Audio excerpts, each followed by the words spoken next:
Thanks to Dr. Pinar Academy, with one of my political friends, I can't take his name, but with him, we are creating a niche kind of 30 expandable to 50-bedded hospital.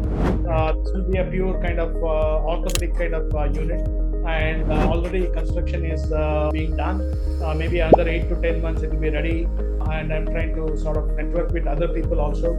Because of my background, some of the top number one joint replacement surgery team in India, they are sort of partnering with my center, and they want to create 50 hospitals by 2025.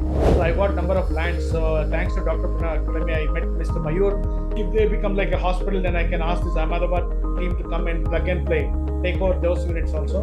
So instead of having dream of one hospital, we can have multiple hospitals. So this is how networking and connection really helps.